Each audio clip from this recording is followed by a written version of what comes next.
on this Tuesday morning as we roll into week 2 of the preseason, as we get more and more news of players getting injured, players being out, players being put on IR, players getting signed, moves being made. It is an interesting and an exciting time in the NFL right now, and I hope you guys are enjoying the ride. What's going on, Chris? How you doing, brother? So we found out that the Indianapolis Colts have signed Keenan Allen to a one-year deal worth up to about $8.3 million, which is a really good move for the Indianapolis Colts, in my opinion. You're bringing in another veteran. You're bringing in locker room experience. You're bringing in locker room continuity. You're bringing in somebody that will definitely help this team. And if we remember, the Colts were on pace to be the number one team in the AFC last year. We remember that they were leading the division, that they were almost unstoppable. And then the injury bug happened. Yes, Jamal Adams is out for the season with the Minnesota Vikings. Like I said, there are more and more injuries happening. Again, you guys know my stance. My feeling is that the more that the CBA stays the same, the more we will get injuries like this. The more that injuries will happen because the players are coming into training camp, mini camp, in the preseason, not really ready. Good morning. And again, I blame it on the CBA. That's why you can check that injuries have climbed higher and higher. Now, I do believe the NFL has to step in and address this problem because it is a problem. It is a very big problem for the NFL. I don't know what it's going to take for the NFL and the NFL Players Union to step in. I don't know if it's going to have to be a high-profile player getting hurt in preseason or training camp that'll be out for the year. I don't know. I mean, we remember when Tom Brady got hurt in the first week of the year versus the Kansas City Chiefs from getting hit low in the knee, that the NFL changed the rules where you cannot hit a quarterback below the knee, right? So is that what it's going to take? And I hope it's not that. I really do. I hope it is not that because I'm one of those fans that I want every team to go into the year at 100% health. I want every team to play against each other when they are at their max. I don't want any excuses. Oh, well, they only won because of this. Oh, they only won because of that. Right? That's what they said about the Patriots last year. Oh, they only won because they had the weakest schedule. Oh, they only won because they played teams that were injured, which was true. But again, just because it's true, you're still playing NFL players. But I want there to be no reason why we go into the year and go, well, the only reason why this team is first in their division is because of this. Oh, they're only winning because of this. I don't want that. I want the NFL and I want teams to go into the year at 100% health. And losing linebacker Jamal Adams is going to hurt the Minnesota Vikings. Good morning. It is. It's going to hurt the Minnesota Vikings defense. The Saints are going to be out without Jordan Tyson for the first 4 weeks of the regular season, it looks like. And that's going to hurt the New Orleans Saints. And if you look at the Arizona Cardinals, I think it's 4 of their first 6-round draft picks are hurt. They're starting running back, their number 3 overall pick. Love is out until week 1 or week 2 with an ankle injury. So you're seeing that these players are getting hurt. I don't know what needs to be done. I know one of the things that need to be done, and I don't know why the NFL has not addressed this, is field conditions, right? They do have requirements. The NFL does have requirements for their fields. But there's a caveat on here. I can't till tomorrow, bro. Yeah. A lot of people can't change it yet, Chris. I got you, brother. The NFL does need to address some of the turfs, especially MetLife Stadium, right up there in New Jersey with the Jets and the Giants. Dallas Cowboys. Hey, I'm gonna keep with this stance, and my little buddy over here, Rowdy Cowboy, agrees with me that if the Cowboys can stay healthy, I think they can win that division. I think if that defense shows up like it's supposed to, I think if the offense continues to roll like they were doing last year, I really do. I really do. Yeah. So that's my opinion. But again, they've got to stay healthy. Brian Schottenheimer's got to roll over that offense from last year because if we remember, at one point in time, the Dallas Cowboys had the number one offense last year. Now they had one of the worst defenses in the NFL, but they are addressing those problems. They went and got corner help. They went and got safety help. They signed Von Miller, who's going to bring in a veteran experience, help out younger guys, help out that defense in that locker room. So, yes, there is a possibility that the Dallas Cowboys absolutely can win that division because, again, the Eagles are still finding their identity. After losing what was his name? Their offensive coordinator, Kellen Moore. After losing Kellen Moore to the New Orleans Saints, that really hurt the Eagles with their offense identity. And then you've got the Washington Commanders. You got to see how Jaden Daniels does coming back. All of those injuries from last year. You got to see how that team works with the veterans that they have.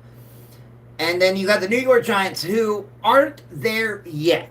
They're going to get there. Let me make that absolutely clear. The New York Giants are going to get there.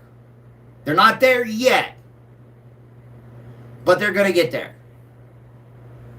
And the key factor when it comes to the Giants is can we keep our quarterback healthy, right? Can we keep him healthy when it seems like every time he wants to go out there and run into a brick wall? What I think about Josh Allen, this is a very, very interesting year for Josh Allen. Very interesting year. Max Crosby will be a Cowboy in November. Hey, it could happen. It really could. I mean, I reported last year that the Cowboys were very interested in hey, good morning. How's it going? The Cowboys were very interested in trading for Max Crosby. Everybody says it was clickbait, it was rage bait, it was this and that, and then it came out that, oh, wait, yeah, it was true. The Dallas Cowboys were interested in trading Max Crosby. And before anybody says, well, the Raiders aren't going to trade Max Crosby, they already traded him to the Baltimore Ravens, but then they canceled the trade. So don't tell me it's not possible. This is the NFL. Anything is possible. No player is safe. For the right compensation, you can get anybody. So, yeah, the Dallas Cowboys could go get Max Crosby. That absolutely could happen. Like I said, I had talked about this last year. I was criticized. I was bashed. And I understand it. A lot of people did at the time think it was clickbait. I completely understand. But when you start hearing news, especially I live, 2 hours away from Dallas, so I get a lot of Dallas news, a lot of Dallas reporting. Yeah, it has been a long time. I'm getting back in the flow, coming off of a lot of health issues, a lot of family trauma, but I am getting back into it. And I appreciate y'all sticking with me this long. I really do. Your guys' love and support has been amazing. But being so close to Dallas, you hear a lot of things. You get a lot of reports. And the whole Dallas Cowboys with Max Crosby, it could happen by November. It really could. It could happen at the trade deadline. We don't know. We don't know what the new leadership in Vegas is going to do, right? They got a new head coach. They got a whole new coaching staff. Yeah, you still got Baby Davis running that team, but now Tom Brady is taking a more hands-on, directive approach with that team. So if you can get multiple first-round draft picks for Max Crosby, and he's got a big contract, and you can get that off your books and keep building up a younger team that can be dominant in the AFC West for years to come, you do it.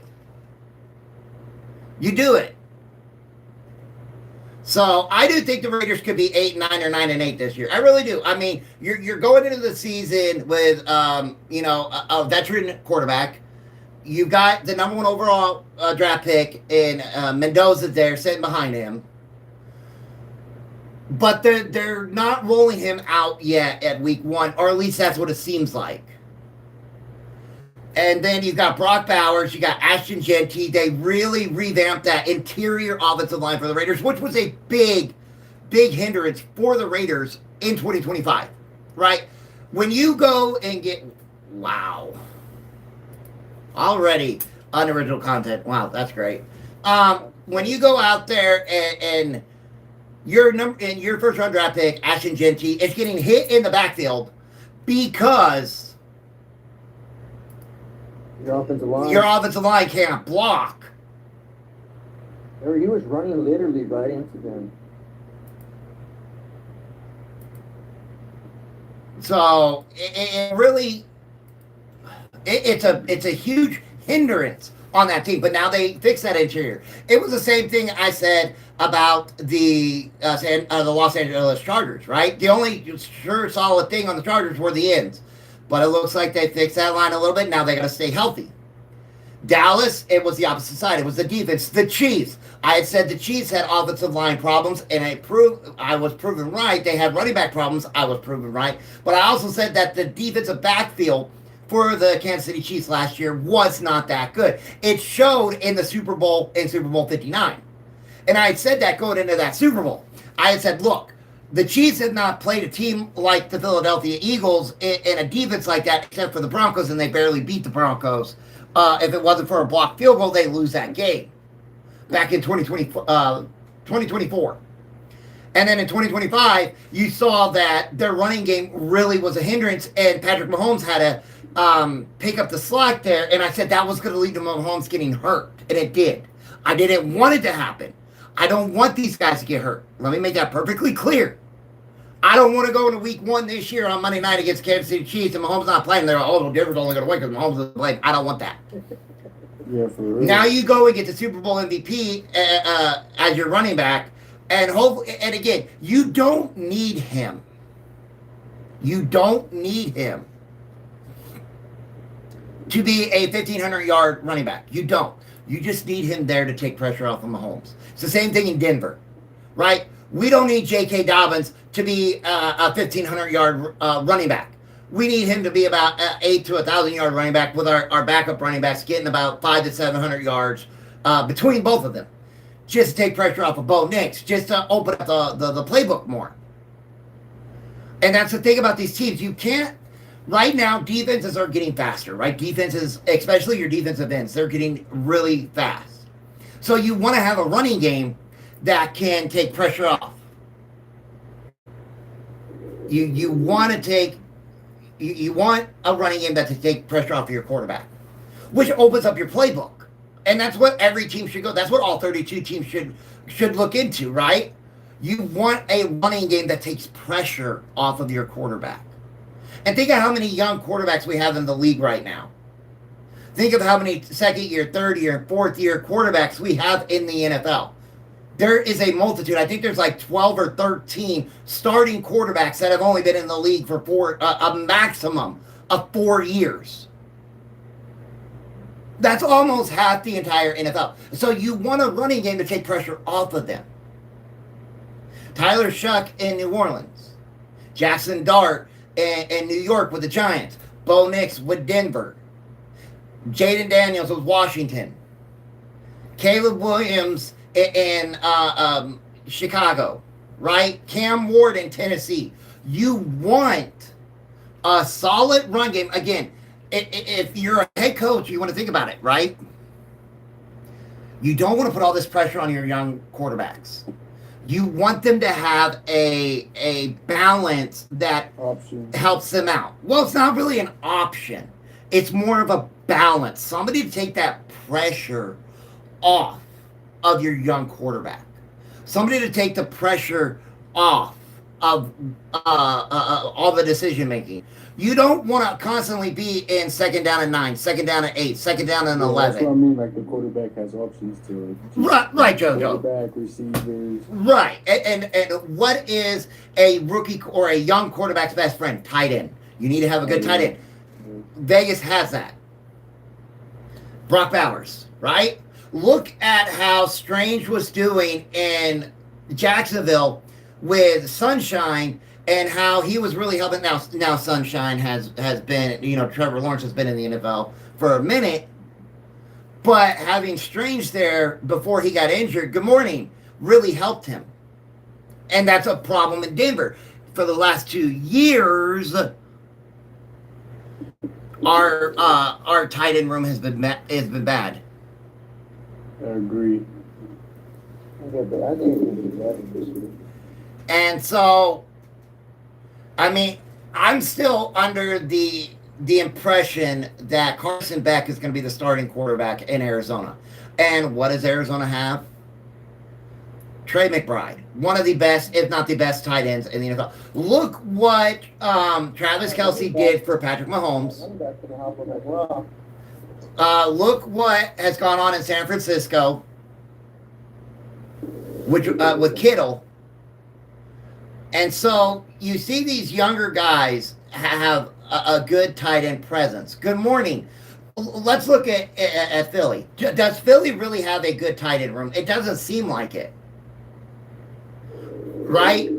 Again, I'm still under the belief Philly needs to find their offense identity again. Yes, you lost A.J. Brown. Everybody said it was A.J. Brown. A.J. Brown was causing the problems at Philly. A.J. Brown wasn't happy. A.J. Brown wasn't happy with Jalen Hurts. A.J. Brown wasn't happy in the locker room. A.J. Brown was a distraction in the locker room. Well, now he's gone. So what's going to be the excuse? Last year was the offensive coordinator. I'm going to tell you again, this year it's going to be the offensive coordinator. It's already happening. In week 1 of the preseason, already people are like, what is going on with Philadelphia and their offense? Well, number one, it's week 1 of the preseason. Give them some time. Right. Give them some time. I still think they're struggling. I'll tell you this. The Bills have a lot of questions that need to be answered. Now, again, I'm under the mindset that the Buffalo Bills are going to have a new head coach next year going into 2027, and I think it's going to be Mike Tomlin. I think the Bills are going to do what the Patriots did. Right? Bill Belichick was gone. You promoted from within for 1 year. After that year was done, you went and got Mike Vrabel. I think the Bills are going to do the same thing. You fired your head coach, promoted him from within. After a year, he's gone to go get Mike Tomlin. Because you can't get Mike Tomlin this year unless you trade for him because he's under contract with the Pittsburgh Steelers. And I don't think the Bills want to give up 1 to 2 first-round draft picks for him. Remember, Denver had to give up draft picks for Sean Payton, and one of them was a first-rounder. Now, this season with the Bills is going to completely fall on the shoulders of Josh Allen, and he's going to have to prove that he can take it. Armchair, I'm so glad you on today. Because I was in a lot of people's sites and shows today, and I'm glad you on so you can get that junk out of my head. It was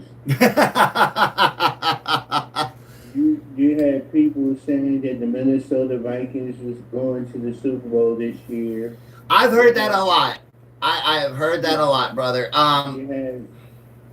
I'm just glad you on. I need to clear my head from all that nonsense. All right, when it comes to the Minnesota Vikings, let's bring up the Vikings real quick. A lot of people think that now because you have Kyler Murray. If I'm not mistaken, Kyler Murray is still the quarterback that played for the Arizona Cardinals. Yes, Kevin O'Connell is a very good head coach in the NFL and a very good quarterback coach. When do you sell your Bronco? I don't sell it. Kevin O'Connell is a very good head coach, but this is the problem he has with Kyler Murray. Kyler Murray in Arizona was a one-read quarterback. If his first read wasn't there, he was tucking the ball and running. Another problem, Kyler Murray still hasn't grown from last year to this year. He's still short. Now, yes, you do have a good wide receiver core there in Minnesota. Yes, you still have Justin Jefferson there, which is one of the best wide receivers in the NFL. But it's still Kyler Murray.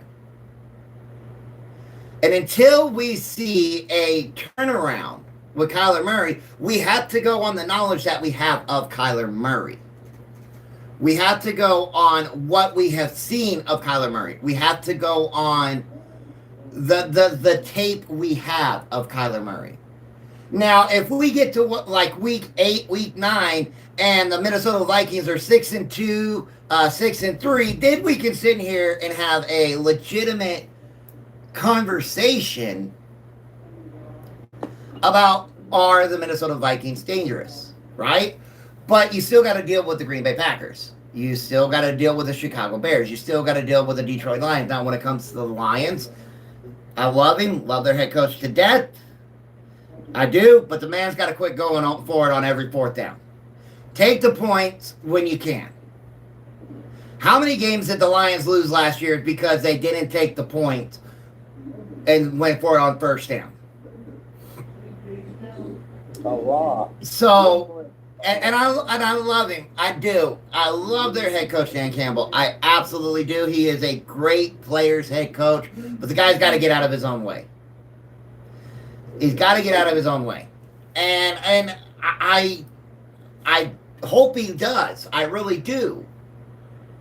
But again, we're still in the hypothetical aspect of the NFL because we haven't hit the regular season. We're not 6 weeks into the regular season. When we get to that 6th or 8th week of the regular season, then we can start to kind of see where these directions of the teams are going. Because a lot of these teams have very tough 6-week stretches at the beginning of their season.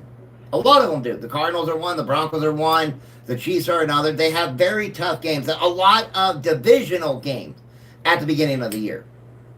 And in certain divisions, you lose a divisional game that could affect you at the end of the year. And in some of these divisions, it could actually make you lose the division by the end of the year. You've got the NFC West with 3 dominant teams, the San Francisco 49ers, the Seattle Seahawks, and the Los Angeles Rams.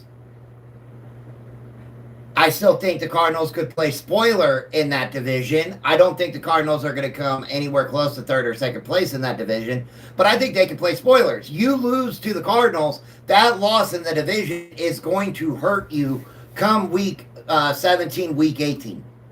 It's going to hurt. So I think the Cardinals can play spoiler in that division. Same thing with the Raiders in the AFC West. They can play spoilers in that division. I don't think the Raiders are there yet to be a contender to win that division. Not yet, but they are going to get there. They're going to get there. If they can solidify that offensive line, solidify that running game,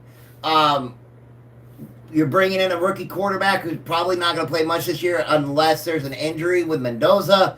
You get him accommodated to NFL. You got a rookie head coach. They're not there yet, but they are going to get there. The song Autumn Wind was written for the Oakland Raiders. Well, pretty soon the Autumn Wind is going to come with the Raiders. That's actually one of my favorite NFL songs is the Autumn Wind. And I give it 2-3 years and the Autumn Wind Raiders are going to be back. If they continue down the right path. And that just makes better football. That makes better or more entertaining games to watch. And I love it. That's why I like to watch any game that I can. I don't care if it's the Broncos playing or not. I still like to watch the games. Who do I think will win Coach of the Year? Wow. Going into this year, who could win Coach of the Year? Well, it could be Zach Taylor with the Bengals if they actually make it deep into the playoffs. I mean, a lot of people think that this is a prove me year for Zach Taylor. If they don't make it to the playoffs, a lot of people feel Zach Taylor's going to be gone. Because you got Joe Burrow, you got a dynamic duo at wide receiver. Now, their defense is still suspect in my opinion. But if they could go far into the playoffs, I'm not saying they have to make it to the Super Bowl. But if they make it to the divisional or the championship game, I think he keeps his job. Well, he will keep his job, and I think he could win Coach of the Year. But if they don't win the division and make it to the playoffs, yes, in my opinion, they have to win the division. I think Zach Taylor's gone. Even though if he's fired, he's going to be rehired pretty quick in the NFL. You could even look at the Tampa Bay Buccaneers being a suitable spot for Zach Taylor. Imagine if the Buccaneers re-sign Baker Mayfield and bring in Zach Taylor as their head coach. I think that'd be a good fit. So, there's a lot of what ifs that are going to happen in this season. Some people say Kevin O'Connell could be on the hot seat. I don't think so there in Minnesota. Baker Mayfield, well, so you've got another year of your young wide receiver core who actually played pretty good for the Buccaneers last year. You don't have Mike Evans there anymore. You don't have a, what was he, 10 or 11 season 1,000-yard receiver? Yes, I get it. Last year he didn't get it because of injuries. But you still have, I think it was 10 or 11 years of over 1,000-yard receiving. But you lose that. But you do have younger guys. Emeka Ibuka, that still hurts me that the Broncos lost out on him last year. You've got Bo Nix's half-brother or adopted brother down there.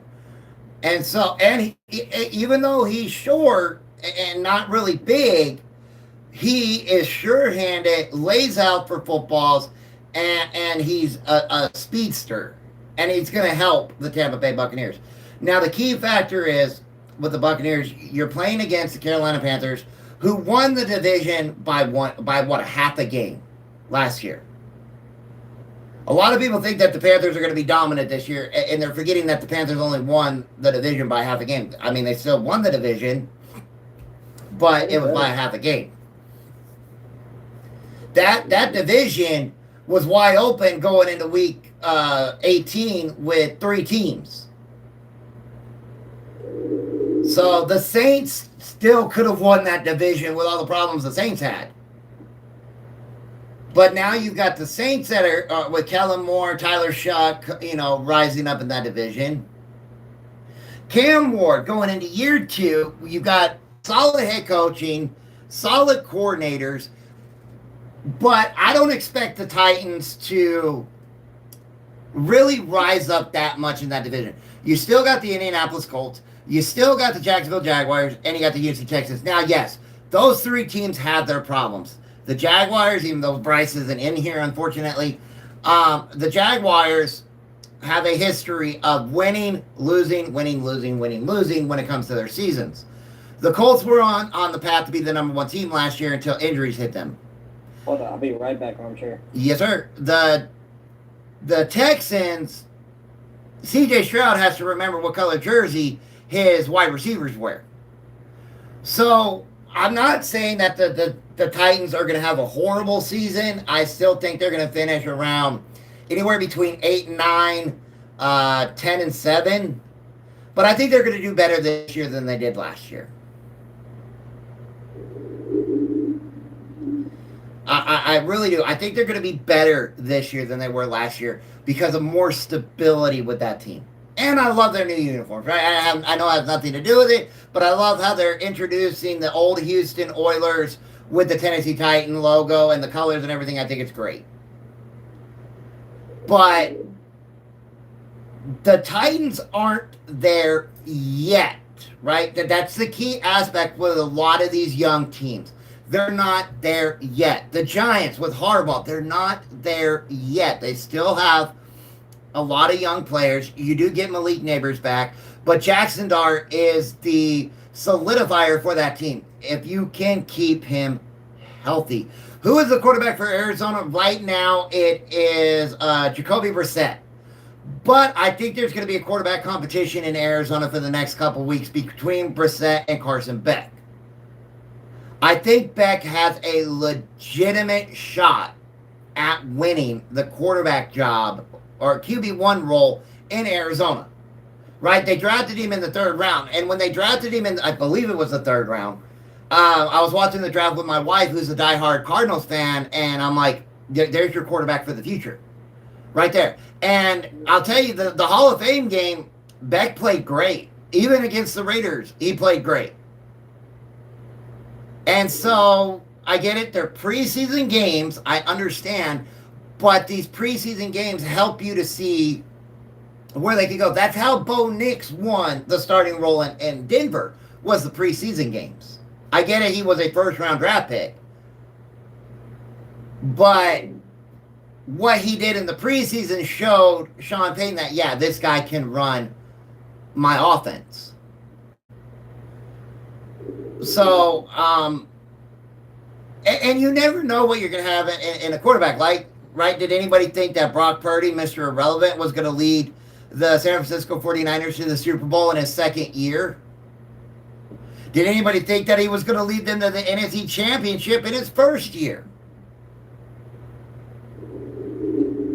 You know, everybody brings up Tom Brady was drafted, in the 6th round. And look what Tom Brady became. No, everybody wants to criticize Brock Purdy, but nobody wants to mention that Brock Purdy was Mr. Irrelevant. The very last draft pick in the NFL draft that in his first year took his team to the NFC Championship and his second year took his team to the Super Bowl. Nobody wants to bring that up. They want to criticize him instead of bringing up what he's done. And so, I guess you could call it selective amnesia in the NFL.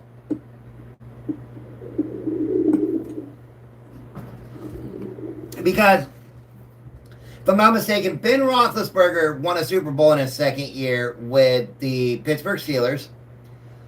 Tom Brady won a Super Bowl with the Patriots in his second season with the New England Patriots. Right? Tom Brady was behind Drew Bledsoe. Tom Brady only became the starting quarterback because Drew Bledsoe got hurt. And again, I bring it up. The greatest show on turf. He was only the starting quarterback because the first stringer got hurt. And him and Marshall Faulk led to the greatest show on turf and beating the Tennessee Titans in the Super Bowl. Bounce back player of the year. Watch him give it to Joe Burrow again. I literally would laugh if they gave it to Joe Burrow again. That guy has won that award I don't know how many times. I'll tell you this. If the Bengals go to the playoffs, they'll give it to Joe Burrow, right? But it could be Brock Purdy. It could. But I would not be surprised at all if the Bengals made it to the playoffs, they gave it to Joe Burrow. I think he's won that award, three years out of the last 5 or 4 out of the last 5 years? Something like that. That he's won that award. It's either 3 out of the 5 or 4 out of 5. I know, right? Yeah, I could be bounce back player of the year. Oh, I'm coming back strong after all these surgeries. But again, it's kind of too soon to decide who's going to be coach of the year, bounce back player, rookie of the year, offensive rookie of the year, defensive rookie of the year, the NFL MVP. It's way too soon because we don't know who's going to have the longevity to finish the entire season.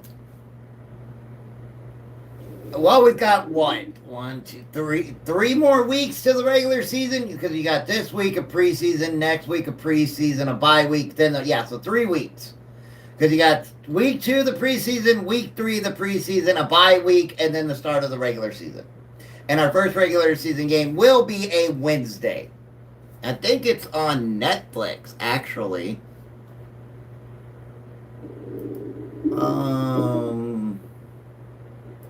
Or is it on Prime? No, I think hold on, let me look. Week 1. No, it'll be NBC on September 9th, which is a Wednesday. So it'll be NBC. They're calling it Thursday Night Football, but it's actually on a Wednesday. What's up, Jordan? So we'll have the Patriots and the Seahawks on a Wednesday. And then on Netflix, we'll have the Rams and the 49ers on Thursday, an international game. That game is played in Australia. We actually have a couple of Wednesday games this year. We have our first ever Thanksgiving Eve game this year on a Wednesday. So Netflix actually has a couple of games this year. Well, more than a couple of games this year They have the week one start, week one with the Rams and the 49ers. They have the Thanksgiving Eve between the Packers and the Rams. They have Christmas with the Packers and the Bears, the Bills and the Broncos. They have one in January that is to be determined, and then they'll also host the NFL Honors. Netflix is wanting to get more games. They had talked about that last year, that they wanted to get more NFL games instead of just the Christmas game. So they're getting one in week one, they're getting the Thanksgiving Eve, and then, of course, the 2 Christmas Day games. I do believe there's 3 Christmas Day games. You got the morning, afternoon, and the night. So, I mean, they're spreading the love around, but they're making you buy all these subscriptions to make sure you get them, right? Because I don't know if Netflix games are on YouTube TV with the NFL Sunday package. I don't know if they play those games. So, but we're going into week 2 of the preseason. Let's look at some of the matchups we got here in week 2 of the preseason. So Thursday, we've got the Raiders and the Texans, 49ers and Chargers on Thursday night, and you'll probably see a little bit more starters in that game for all 4 teams. And then Friday night, we've got the Jets and the Steelers, Panthers, Jaguars, Packers, Broncos, and Saturday, we got Commanders, Lions, Bills, Browns, Falcons, Colts, Ravens, Vikings, Saints, Rams, Giants, Dolphins, Bears, Bengals, Eagles, Patriots, Chiefs, Buccaneers, Cardinals, and Cowboys. And then one on Sunday with the Seahawks and the Titans. Now, the funny thing is about the Cowboys-Cardinals game is not only do they play in the preseason this year, they also play in the regular season. And if I can, and now in the preseason they play in Arizona. In the regular season they play in Dallas. And if I can, I'm going to try to take my wife to that game, so she can watch her Cardinals live. But, you know, going into week 2, starting Thursday night, Raiders-Texans, you'll probably see a couple of drives of the starters. You most likely won't see a quarter of the starters until week 3. But you'll see more of the starters in week 2. Because you've got, I do believe after week 2, you have the first cuts of your roster. And then after week 3, you have your final cuts to get down to your 53-man roster. Right now, we're sitting at 90. I think we go to 75 or 70 after this weekend. And then from there, after week 3, we go from that number to 53. So that's why you want to watch these other teams, because there could be a player on these other teams that your team might end up picking up on their practice squad or on their active roster. You never know.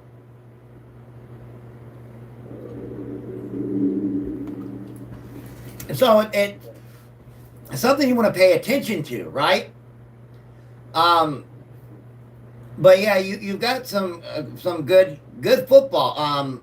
Let's see here. All the preseasons are on. Our preseason games are on NFL Plus. It's kind of a bummer that the Thursday night games are doing one at 7 and one at 9, where you can't watch both games. You'll have to switch back and forth. That's a late game for the 49ers and Chargers. I get it that they're, 2 hours behind there on the West Coast, but that's still a late game for everybody out here in the eastern part of the country. So that'd be annoying switching back and forth. Exactly, it is. Even in the regular season when they do the double Monday nighter games, it's annoying when you have to switch back and forth from game to game. When you want to watch both games, but you can't because they're played within an hour of each other. And you're like, I'd like to watch them both. I'm not a big fan of the double Monday night games. I'm really not. I I like when Monday night is for one game. I'm not a fan of the, didn't they even do the double Sunday night games? I know there's more Saturday games this year. There's also Wednesday. You got Wednesday, Thursdays, Fridays, Saturday, Sunday, and Monday games this year. So the week of Thanksgiving, you're going to have Wednesday night, Thursday night, Friday, Sunday, and Monday. I think they're not having a game on Saturday that week. I could be wrong. I mean, leave it to the NFL. They might just go, we're going to give you 5 straight days of NFL football, which I won't have a problem with. The reason why they make the games late is they go off of Eastern Standard Time, right? Because the home office of the NFL is in New York. So if you start the game at 9 o'clock Western Time, that's midnight Eastern Time. So you can't do it that way. You got to go off of Eastern Time, and then it rolls backwards, right? So if it starts at 7 o'clock Eastern Time in New York or on the East Coast, the West Coast, you're getting the game around 4 or 5, depending on when, you have to roll your clocks forward or back and stuff like that, right? Well, you'll be rolling it back. So, even though we're still under the thing that they might end that, which I can't wait for them to do that, because I'm tired of changing my clocks twice a year. Just keep it one time. But did you guys see the new Titans uniforms? If you did, what you guys think about it? Again, I love it. I love the introduction of the old school Oilers with the new school Titans. I think that was a great idea. I know a lot of Texans fans are mad that they're still wanting to petition for the Oilers jersey, but they're never going to win it because it was the McNair family that moved from Houston to Tennessee, and it's the McNair family that still owns it. So you did not switch over. You did not switch over the royalties to stay in Houston. It's kind of like the Ravens, right? Yes, the Ravens were owned by the original Browns ownership group, but the NFL, they were owned by the same group, but they were not allowed to take the history with them. That's the difference. The Titans were able to take the history of the Oilers with them. The Ravens were not. The Ravens were not allowed to take the history from the Browns with them to Baltimore. Like the Baltimore Colts were able to take the history to Indianapolis when they moved. So that's why you got the Cleveland Browns as an expansion team, but they got to keep their old history and it didn't go with the Ravens, even though it was the same ownership group that owned the Browns at the time. So it's really interesting which teams the NFL allows to keep their history and which teams don't. Yeah. I think that's what it does. What's that? You should do an all white Broncos, the white helmet, the white shirt, white pants. I call it the whiteout. I think Denver did that once last year. Yeah, I believe Denver did their whiteout uniform on Christmas last year when they played the Chiefs. They wore the white helmet, white jersey, white pants, white socks, white shoes. And I'll tell you this, when I play Madden, that's the jersey I always wear at my away games. When I play Madden, I love that white helmet. I still want to get me one. I want to get me a mini version of it, but I also want to get me a big version of it. I love the Broncos white helmet. I actually prefer the white helmet over the blue one. I think it's sharper, honestly. Now, do I love the 90s throwbacks? Absolutely. Will they go to their 90s throwbacks as their main jerseys? No, they won't. They won't, because they just created this new uniform. I'm interested to see what the Broncos rivalry jerseys are going to look like next year.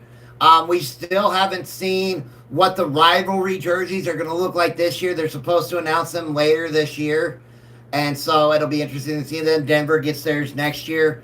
I probably won't be ordering one because the rivalry jerseys are a lot more expensive than a regular jersey. I looked at ordering a Cardinals one for my wife last year, and they were like $60 to $80 more than just a regular home jersey, just because it was the rivalry.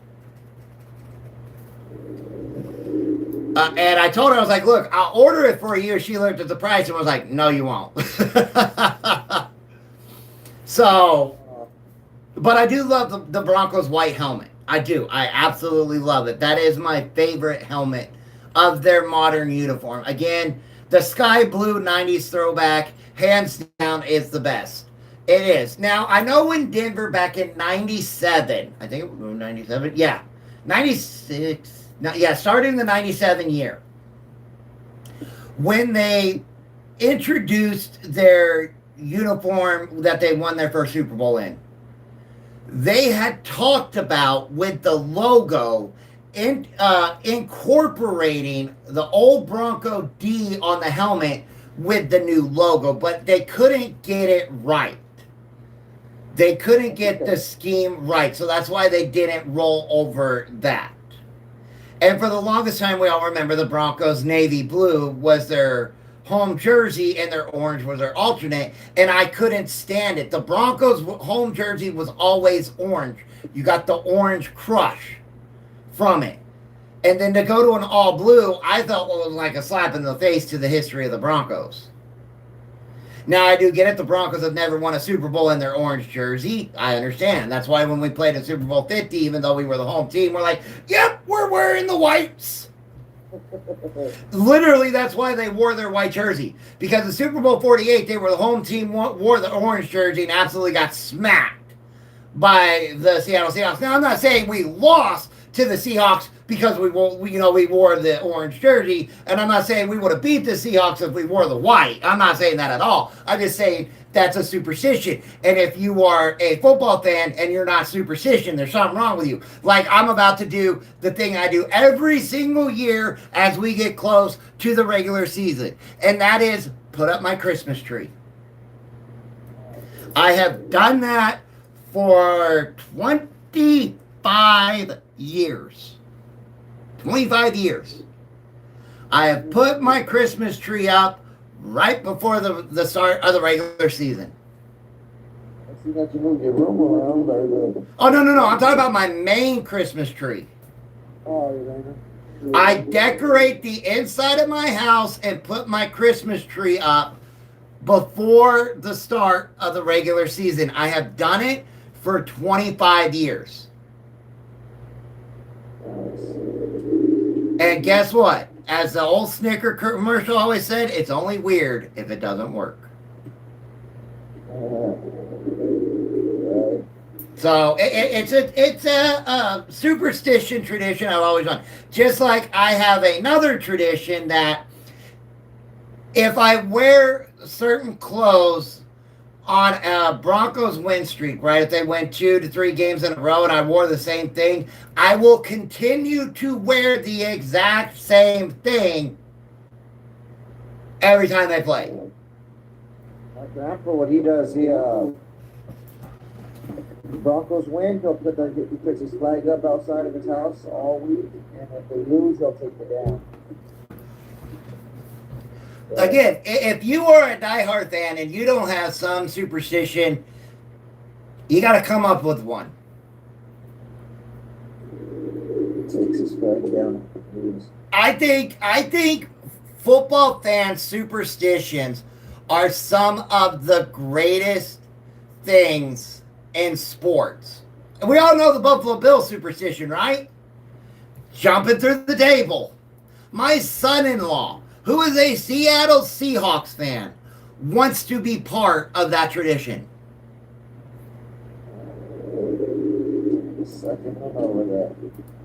I mean, I would love to do it, but I can't.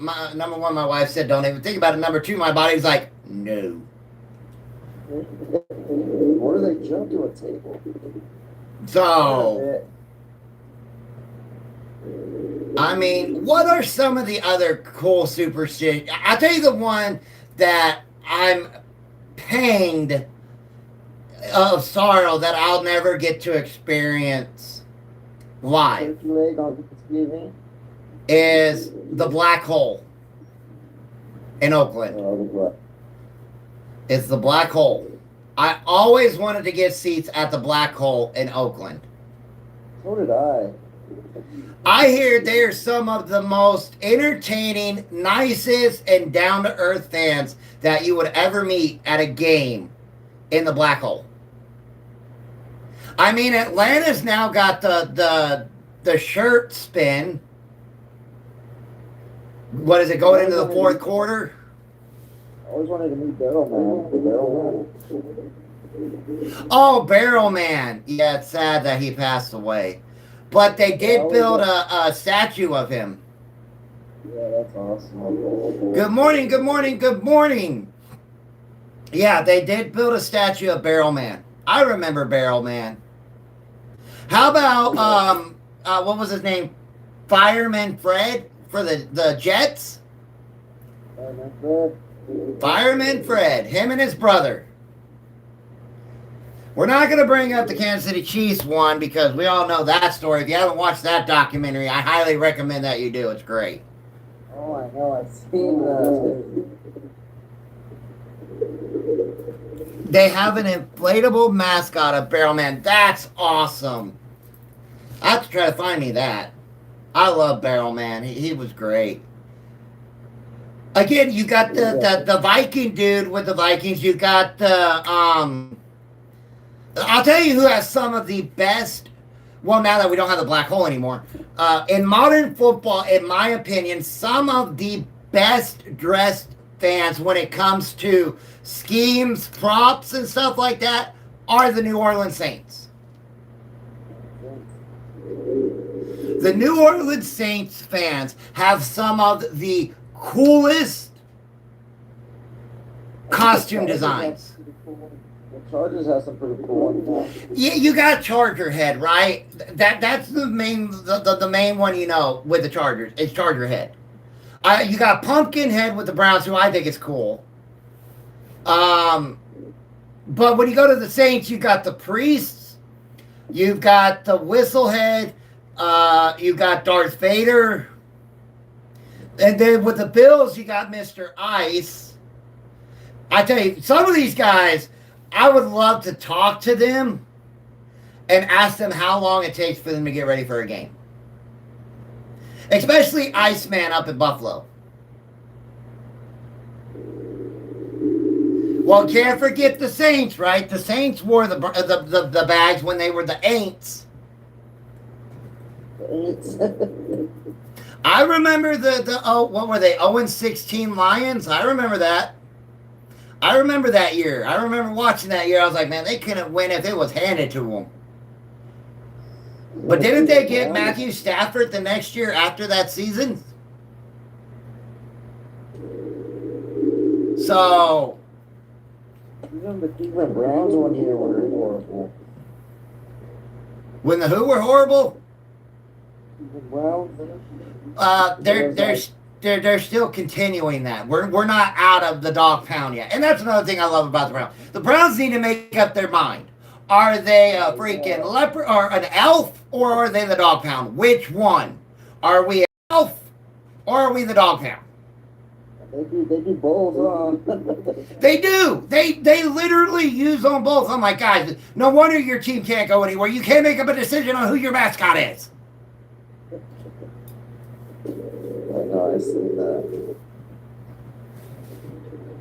So, but yeah, I mean, I love watching the fan dedication when it comes to things like that. I really do. I have an Iron Man mask that I painted as the Broncos. I have a Darth Vader helmet that I painted as the Broncos. My daughter just for her birthday, she got a Bo Nix throwback.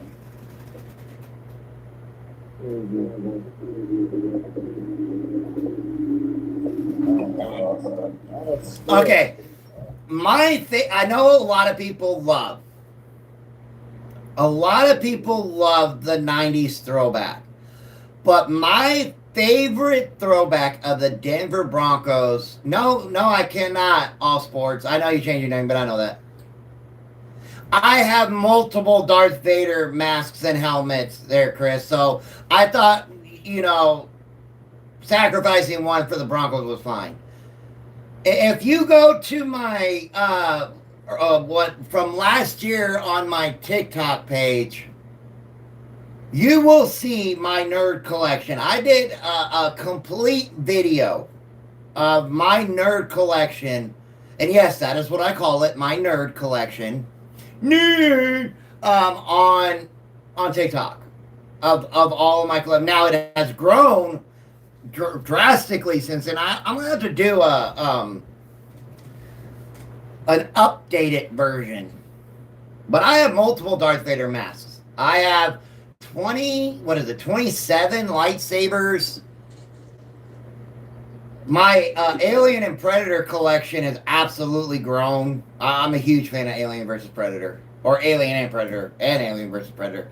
But back to football. That's what I love about fans is their dedication. Especially the fans that love to cosplay out, I guess you could say, for your team. And I would love to see more of it. I really would. I would absolutely love to see more of it. Or they should bring back, they used to be shirtless and they would write things on their body. Yep, I remember that. I don't really see that much from What were they called for the Redskins? The Hogs? Yeah, because the guy always put like a pig nose on his nose. Yeah, and they wore dresses.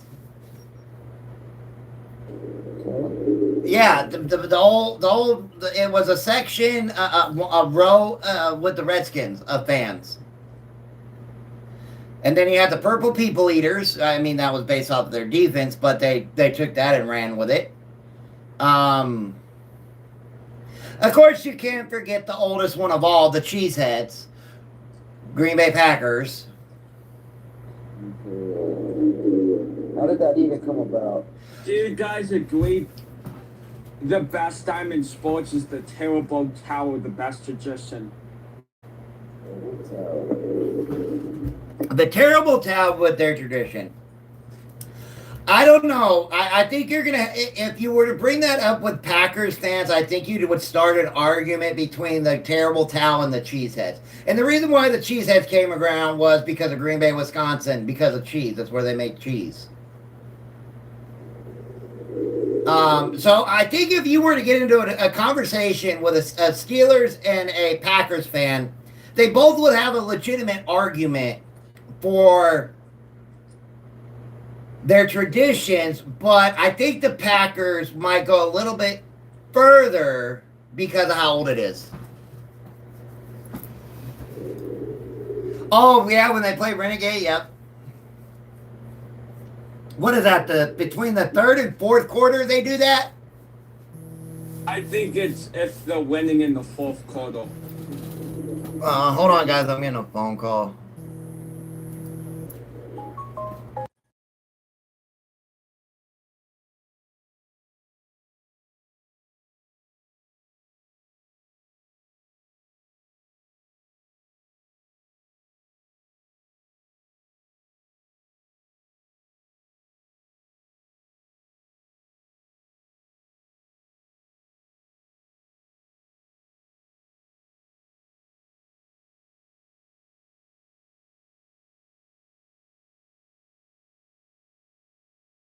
Guys, that was my doctor.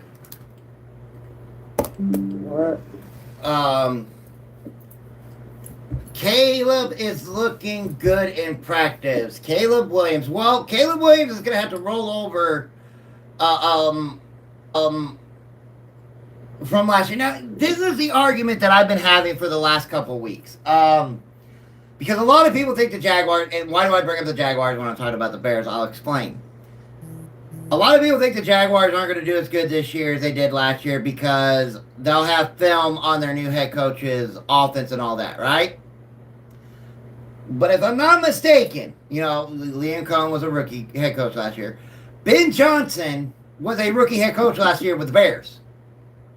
So if the argument is the Jaguars are going to do bad because now we have film on that offense,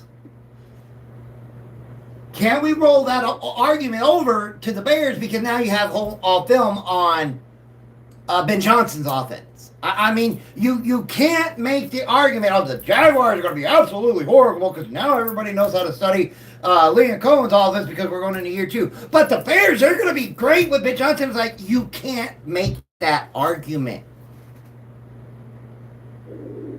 You can't, because if you say it for one team with a rookie head coach that's going into year 2, you have to say it for another team with a rookie head coach going into year 2. You literally have to use both the argument for both teams. Guys, thank you for sharing this live. I greatly appreciate it. Again, I was hit with unoriginal content. Saturn, what's up, brother? Unoriginal content. So if you guys could share out this live, man, I would greatly appreciate it. I don't know why I keep getting hit with that unoriginal content. It's a glitch. I got hit with that because I go live every day in a banana mask, and they gave me a 10-minute suspension a couple days ago. I don't know what is going on. Unoriginal content. How you been, Saturn? Long time no see, my brother. TikTok has kind of been terrible since you bought it. I don't. If that's dealing with MMA, I don't follow MMA. I don't. You would actually, if you want good MMA content from somebody that I know that is very good in knowledgeable about MMA, look at All Monday podcast. My son-in-law. He is big time into MMA. What is no? It's called Every Monday Podcast or something like that. Saturn. He is huge in MMA. I'm not. I'm not big into any sport but football. So when you ask me about a match, I have no idea. Who it is?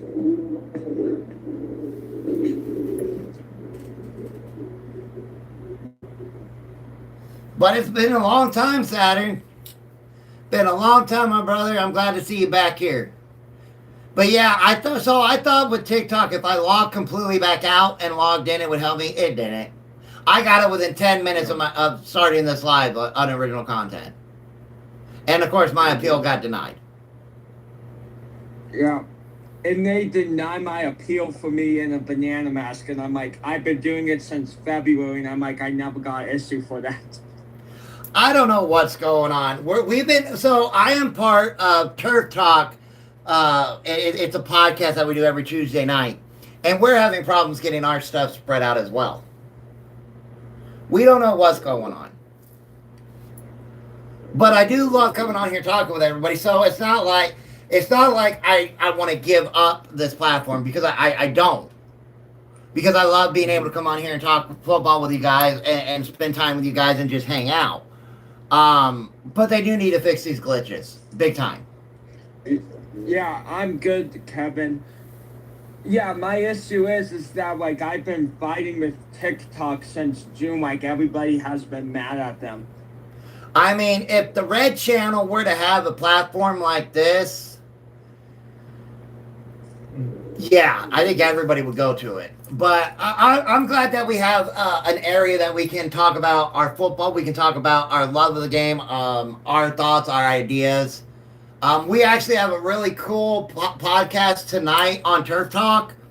It is, if you were the owner of an NFL team that is not your favorite team, that is the key component, it cannot be your favorite team, what would you do differently to boost fan morale, bring in more fans, more fan experience on field, off the field, and stuff like that?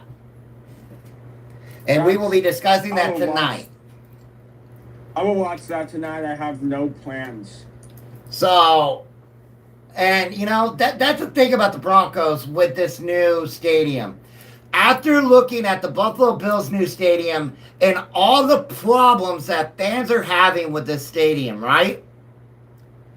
Yeah. I really hope that the ownership group of the Denver Broncos look at that and go, we're not doing that.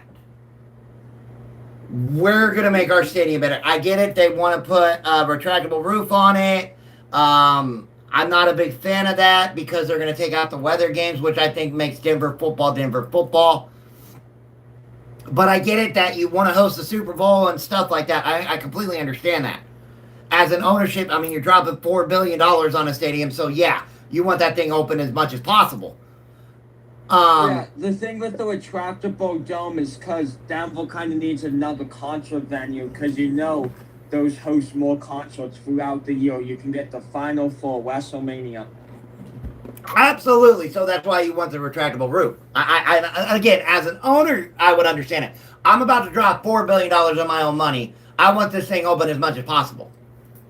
But as a fan, I want my snow games. Right? That's why I love Buffalo Bills football, especially in December and January, right? The likelihood of a snow game there is very high. Same thing in Cleveland. You know, Cleveland wants to do a dome stadium. The Jaguars are putting a translucent dome over their field after the end of this year. The Panthers are doing the same thing. But when I look at the Broncos... The Panthers are not building a new stadium? Who? The Panthers. No, they're not building a new one. They're just spending $2 billion, $2+ billion on a renovation. That doesn't make any sense if the stadium's almost 30 years old. I don't think they got approved for a new stadium. I think that's why. And then we got to see what the new Chiefs, the Chiefs' new stadium is going to be a dome. So you're definitely taking out the cold, well, now it'll be Kansas, but you're taking out the cold Missouri weather in the Chiefs games, right? Because it gets really cold there in Kansas City later in the year with that humidity and everything getting cold and the wind and all that. But you're taking that out when you're doing the dome in their new stadium that they're building in Kansas. The Bears will be a dome stadium, I do believe, in Indiana.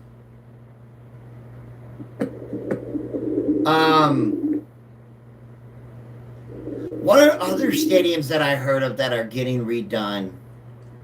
I know you got the Broncos, the Titans open up their new stadium. Is it this year or next year? I guess next year. Yeah, because they'll have a Super Bowl there soon. I've heard the Texans are trying to build a new stadium because of how old Reliant Field is, or Reliant Stadium is. And everybody's got to remember that was the first ever retractable NFL stadium. Retractable roof NFL stadium was the Houston Texans. And the components and everything for that retractable roof is so old that it actually costs more to keep it updated than it is just to tear down the stadium and build a new one. So they're wanting to build a bigger stadium down here in Houston. Well, Houston's about 4 hours from me. But they are wanting to build one. I saw something that they're going to incorporate the Astrodome. Well, they already tore down. I know. So I think they're tearing it down or something like that. And then they're wanting to build, and this one is really mind-boggling. They're wanting to build an NFL stadium in San Antonio. San Antonio, Texas is wanting to build an NFL stadium. Mm-hmm. Now, I know the NFL wants to put a team there. Not a team that already exists. They want to put an expansion team because they're tired of teams threatening to move to San Antonio if they don't get their way with a stadium. The Bills did it. The Chiefs did it. The Bills were like this close becoming the San Antonio Bills, which absolutely does not sound right. And I agree that San Antonio needs an NFL team because how are you a top 10 city in the U.S. with only one professional sports team? Another area they're thinking about putting a stadium or a team in again is St. Louis. They're talking about either St. Louis, San Diego, and there's one other place in America that they were talking about. I know they would love to put one in New Mexico, in Albuquerque, but the problem is the population isn't big enough. They would love to put one there, but the infrastructure is not there to support it. I know. That's where I'm at. I wish we could have. So, and I've been to Albuquerque, New Mexico many times. It's a beautiful place up there. It really is. Absolutely beautiful. And I think Albuquerque will function more if they get like an NHL expansion team than an NFL expansion team because the NFL stadium holds up to 50,000 people. Well, the deal with the deal with that is it doesn't matter about the stadium, right? It matters about the infrastructure around the stadium. You've got to have enough hotels for visiting teams and fans, restaurants, gas stations, all electrical grid, satellite, all that deal. It's not just, oh, we're going to build a stadium and we're going to go. You have to think of everything. Hey, what's up, Darth Revan? You got to think of everything that goes with it. And you got to have the infrastructure that is there, and then you got to have the people that live there that can work for these infrastructures, right? So it's not just, oh, we want to, throw a dart at a board and pick a city. You have to have the infrastructure there to do it.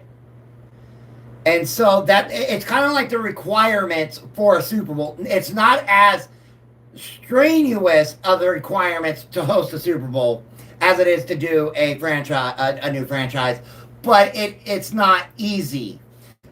So that's why San Antonio and St. Louis are on top of their list. San Diego, they thought about bringing another team back to San Diego, but I don't know if that would go over very well with the population of San Diego by losing the Chargers.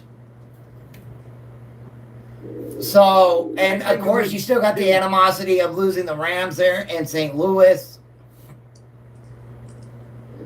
I don't know if there's anywhere really on the East Coast you can put another team. I don't know if there's any place in Florida that you could put another team. You already got 3 in Florida, so I don't think you want to put 4 there. You've already got 3 in California, so I don't know if you would want to put a 4th there. This is kind of a hot take. What about Portland, Oregon?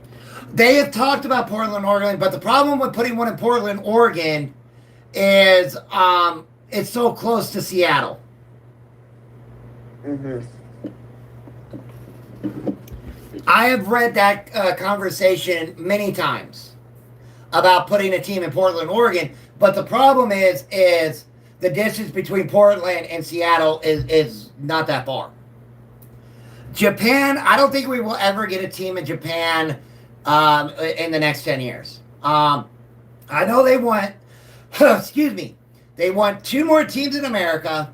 They want a team in Mexico, possibly 2 teams in Canada, 1 team in South America, and then once that is done, they're going to start on their European expansion. From what I've read from NFL insiders that have been at owners' meetings and league meetings and stuff like that, by 2030, they want to have 2 more expansion teams. They want to have 34 teams. They want 34 teams, a 20-week schedule with 18 games and 2 bye weeks. That their goal is to have that in place by 2030. Not that the 2 teams will be playing by 2030, but they want it in place that they're getting there to by 2030 to do it. I have breaking news. Najee Harris just signed with the Giants. Cool. I mean, I don't know how much that's going to help them. I don't either. I mean, Najee Harris hasn't been good since he was with the Steelers. He tore his Achilles last year. Called the Huskies. Well, okay. If you were to make a team, the Huskies, you would have to find an area that it makes sense. It would have to be up north. I mean, Alaska, but you're never going to get a team in Alaska, even though that would be great. I mean, if it was a Canadian team, yeah, that would make sense. You heard that Roger Goodell says he wants a team in Europe? Yes, but he does. He wants more than one team in Europe. But he wants the team, because the Jacksonville Jaguars were in talks about being the team in Europe and England. How does that make you feel? But that was a big no on the that was a big no when it came to the NFL. Okay, if you're talking about the Chicago Bulls, that's basketball, completely different. No, the San Antonio Bulls could be an NFL team name. Yeah, I mean, you got the Texas Longhorns. That would absolutely make sense. San Antonio Bulls. I like it. I really do. I mean, you had the San Antonio Brahmas back in the XFL. Mm-hmm. I like that idea. I know San Antonio. What about the Sentinels? Okay, talking about the Sentinels, I would absolutely love for the Washington Commanders to make a deal to get the Washington Sentinels uniform from the replacements and use that as a alternate jersey. I have been begging for that to happen with the Commanders. To get the Washington Sentinels uniform from the Keanu Reeves movie, The Replacements, which I absolutely love, by the way, as an alternate jersey. So, Armchair. Yes, sir. Snaps. They're talking about bringing a team to San Antonio? Yes, because the NFL is tired of teams using San Antonio as a moving destination if they don't get their way with a new stadium. The Buffalo Bills did it, and then they got their new stadium in Buffalo, and the Kansas City Chiefs did it last year. That's why it got approved for a new stadium in Kansas. And San Antonio is already in the process of, I think here this year or next year, to start building a stadium. Are they going to demolish the Alamo Dome? Yes, they are going to demolish the Alamo Dome. Because that thing is super old. Like 40 years old. Oh, it's older than that. Wow. San Antonio's going to get a team? Mm-hmm. That's amazing. That is the rumor I keep hearing from NFL insiders, that San Antonio is going to get a team. They want San Antonio and they want St. Louis. They want to make up to St. Louis for them losing the Rams. I do believe San Antonio will be an AFC team and St. Louis would be an NFC team. Oh, St. Louis is getting their team back? So then... That is the rumor. This is not confirmed. It's just a rumor of what is going on in NFL circles. Okay, I have a hot take for you guys. Do you know in like MLB you have minor league baseball? What if NFL does that with a league in Europe? No, they use the UFL as their minor league. Yeah. The UFL is basically the NFL's minor league. Yeah. They tried to have a minor league in Europe back in, I think it was in the 80s or 90s, called the NFL Europe. It did not work. What's up, Brandon? It did not work at all. So they had tried it. It didn't work. If they add these two teams, are they going to get rid of the division? Yes. That is also another goal, is to get rid of the division. And the reason why they want to get rid of the divisions is because of how many years have we had, 9-8 division winners hosting a home playoff game against a 12 and whatever team, a 13 and whatever team. Every single year. So, the Nighthawks. Ooh, Nighthawks. Ooh, I would see that. I for like St. that Louis. name. I like that name That's a a lot. good name. I could really design a jersey for that one. St. Louis Nighthawks. That sounds good. Because remember, the UFL team is the Battlehawks. Yeah, so that would make a lot of sense. The St. Louis Nighthawks, man. That I like that name. What about the Oklahoma City Buffaloes? I like that name. So the divisions are probably going to be gone. Yes, they want to move. So how it would work is they want all this enacted by 2030 if they can get it approved to the NFLPA. The divisions will be gone. You'll just have the conferences, and it'll be kind of like college football per se. You would have 1 through 17. Well, technically 1 through 16 right now, and each side of the conference, right? And how your schedule would go. And so the Denver Broncos, right? We're just going to use an example of the AFC. 15 of your games, 15 out of your 17 games would be the other 15 AFC teams. And your last 2 games would be the number 1 and the number 2 from the NFC. And vice versa for like the 49ers. 15 of their games would be the other NFC teams, and 2 of their games would be the number 1 and number 2 team for the AFC. And how that works going to the postseason is then you would have 1 through 7. So, okay. It would be 1 through 7 going to the playoffs, even though they want to expand it by another team, but I don't know how that would work. I don't think it would work right. And my other question is, if they do it that way, would they get rid of preseason? No, they're going to shorten preseason. We play the Packers this week in Denver. No, they want to shorten the preseason to 2 weeks. You cannot extend the league forward. You can't extend the timeline forward in the NFL because of how college works with the national championship and all that, and then the combine, the draft. You can't move it forward. You can only move it backward. So you're going to get rid of the 3rd week of preseason. So you would have the Hall of Fame game, week 1, week 2 of the preseason, bye week, and then the start of the regular season with an 18-game schedule and 2 bye weeks. This is my hot take about the NFL Hall of Fame game. What if they make that a regular season game? No, it makes No, sense. no, you can't. You can't make the Hall of Fame game a regular season game because the Hall of Fame inductees go in the next day of the Hall of Fame game or the day after the Hall of Fame game.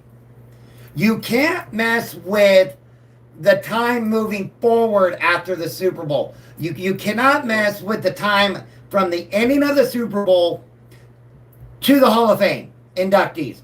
That time period cannot be messed with. It just cannot be messed with because of the combine, free agency, draft, and all of that.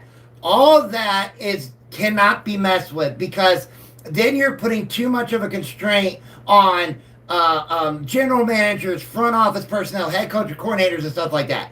You can't do it. You only have the time period of between the Hall of Fame game and week 1 of the regular season.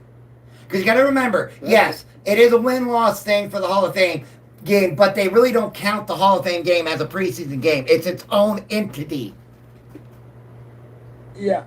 No, but I was saying that you still have the NFL Hall of Fame game in the preseason as its own entity, but you play a regular season neutral site game at that stadium. It's not big enough. The Hall of Fame stadium is not big enough. The Hall of Fame stadium, I think, only holds 30,000 people. I know they just a couple years ago they redid the Hall of Fame stadium, but it's still not big enough. And you also got to remember, high school teams play there. Mm-hmm. You have high school teams that play at the Hall of Fame stadium. So that stadium is only used for one NFL game, and it can only be used for one NFL game because that stadium is used for other things. The reason I would ask that question is because, MLB does neutral site games in regular season, so I'm wondering if NFL wants to do neutral site games in the U.S. No, they don't. Because you're going to get sued. Okay? You're going to get sued. If you move a regular season game, we'll say, let's go with Kansas City and Denver, right? Kansas City and Denver, a big rivalry game. And if you move that game to a neutral site, not because of some natural disaster, because we have had neutral site games due to natural disasters. But if you move that game just to move it to a neutral site, you are going to have whoever was supposed to be the home team fans suing the NFL because of the tickets that they purchased for that game, for the home game. It's the same thing that happened last year with the Chargers. Chargers fans sued the NFL and the Chargers because they were still charged for a home game ticket, even though the game was held in Brazil and their ticket did not count down in Brazil. Okay, would they do it in preseason then, just to give options to see expansion if they could show up for those? No, because again, as an owner, you're making money when your stadium is open.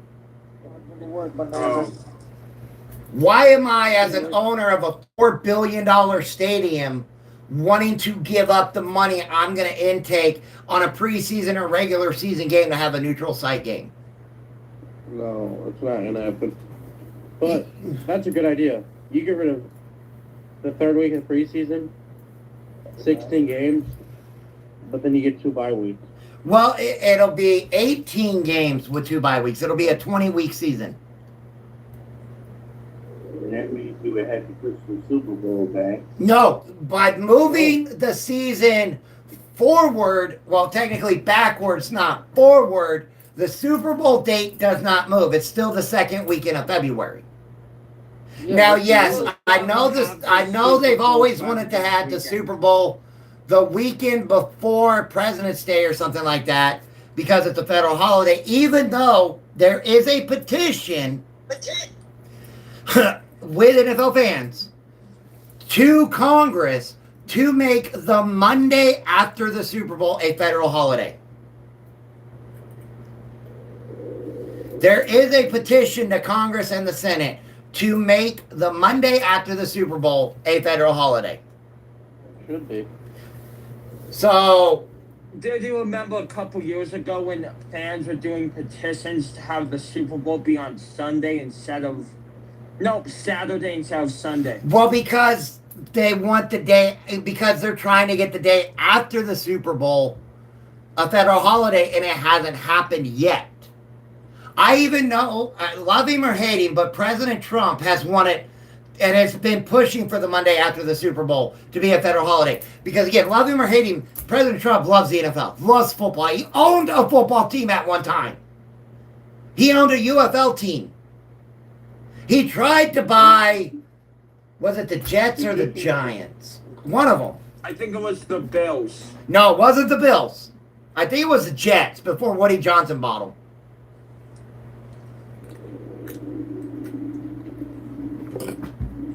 I think you can before.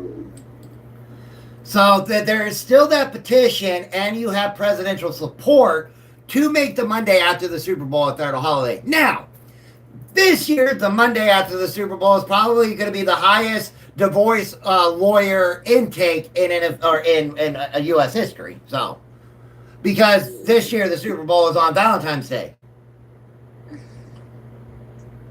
Yep. February 14th is the Super Bowl. Yeah.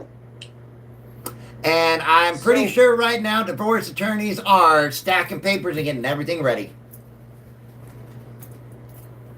I mean, yeah, that's a good idea. 18 games and then 20-week season. There's wives telling their husbands right now, if you watch that Super Bowl on Sunday, we're through. Yeah, pretty much, Blake. But that is the goal, Snaps. That is what I'm hearing from NFL insiders. when they go to these meetings, the preseason or the mid-year or mid-off season NFL meetings, the mid-year NFL meetings with the owners, is they want it, but the thing that's holding them up right now, but I think it'll change, especially with whatever if the NFL breaches $30 billion this year in gross profits, they'll probably give the NFLPA what they want. The thing that's holding it up right now is the NFLPA wants a higher percentage on the salary cap. Now, yes, the salary cap continues to go up every year because the revenue of the NFL goes up, but it's still based off of a percentage mark. They, excuse me, they want that percentage mark to go up more so that players can make more money per year. Not realizing that if it doesn't, all it's going to do is make quarterbacks want, I want a $70 million a year contract. So the money's really not going to get spread out evenly, but it's nor here nor there, but that's what the NFLPA wants. Yeah. Do you think in the next CBA they will have to have a thing that a quarterback cannot get paid more than $50 million a year? No, the players won't approve it. And I'll tell you this right now, the NFLPA won't approve it because the NFLPA gets their money from what these players make. So no, they won't approve it. Any union is not going to approve a thing to put a cap on money. Now, again, they don't care. You don't have to worry about a cap. And as I explained it, as long as the NFL never gets rid of legal cap manipulation, it does not matter how much per year these players make. Yeah. As long as me as an owner, before the season starts, can write a quarterback a $50 million check to lower his salary cap, it doesn't matter what their yearly rate is. It doesn't matter that, who is it? Hold on. I think it's the Ravens. Hold on. I think it is the Ravens. Give me just a second. Yeah, the Ravens are already, as we sit right now, $70 million over the cap going into next year. Going into next year, they're $70 million over the cap. But that doesn't matter. Why? Lamar Jackson's contract, or his cap hit, is $84 million. If he's on the team, which I still don't think he will be, but we'll just go with the if. Again, I'm still looking for the if balloon, by the way. If the owner of the Ravens writes him a $50 million check next year, his cap hit will be $34 million, and now I'm only $19 million over the cap. And I got Roquan Smith, I can write a check. I got Nnamdi Matabuki, I can write a check. I got Kyle Hamilton, all of that. So the owner's got to make a lot of decisions. He's going to have to get out his checkbook. He's going to write a check too. Right. When it comes to the Ravens have two decisions for going into next year. Do I cut Lamar Jackson and save money? Which, if I were to cut Lamar next year, set cap 74 divided by 2, 37. I would save $47 million next year if I cut Lamar Jackson. I would save. No, so that's option one. I can cut him and save $47 million. Or how about you trade him to the Jets? Or I could try. Well, before we get to the trade talk, right? And I may not be a huge Lamar Jackson fan, but I'm not that cold-hearted. Okay? That I may not be the biggest Lamar Jackson fan, but I don't have that black of a heart. So my options when it comes to Lamar is I can cut him and save $47 million next year, or I can extend him. Now, here's the problem when it comes to extending him. He's gonna want Josh Allen money. He's going to want Josh Allen money. He is going to want a 5-year, $335 5-year, $360 million deal. You too, brother. And he's going to want about $270 guaranteed. You got to remember, I would have to say no. Josh Allen's contract Hey, Armchair. is $250. What's up, brother? Let me ask you this. So, if the Ravens do cut Lamar, where do you see Lamar going? We could Hold see on. Lamar going to the Giants. Yeah, I could go back with Harbaugh. I doubt it, though. You're not going to get, that all depends on the health of Jackson Dart. Hold up. He could go to Minnesota because you got to remember, Kyler Murray's only on a 1-year deal. You could go to Atlanta. He could go to Atlanta too. Is only on a 1-year deal. He could go to Houston. He could go to Houston If C.J. Stroud, because C.J. Stroud's only still on his rookie deal. With I think it's 5-year option. I don't think they extended him. Let me look. I do not think they have extended C.J. Stroud. I think this is C.J.'s prove-it year. If not, they're not. He could go to Carolina.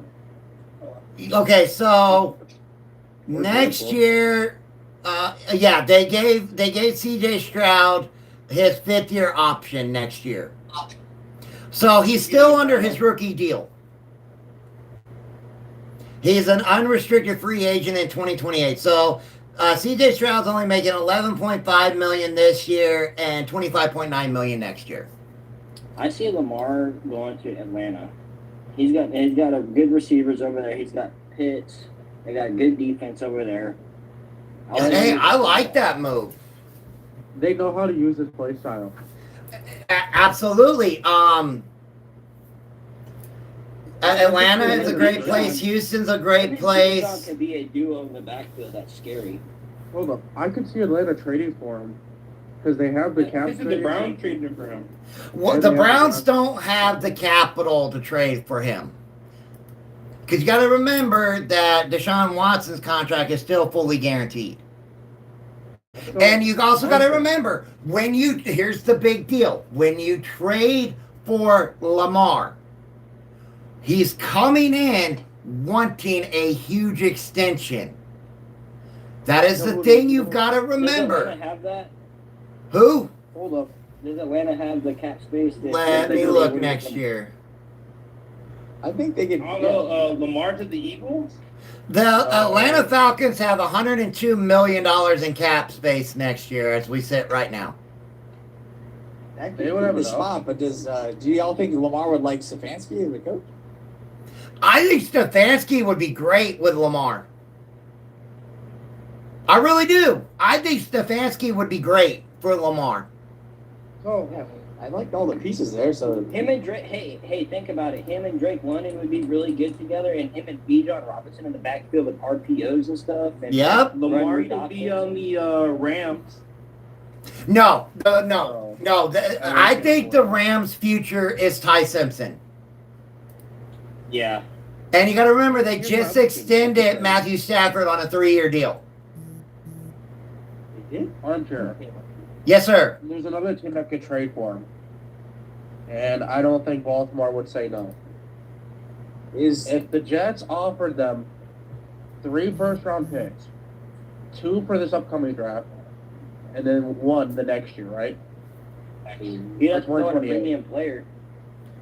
No, 3 first-round picks would get Lamar out of there. a lot, but It really would. 3 first-rounders, a second, and a third would get Lamar to the Jets.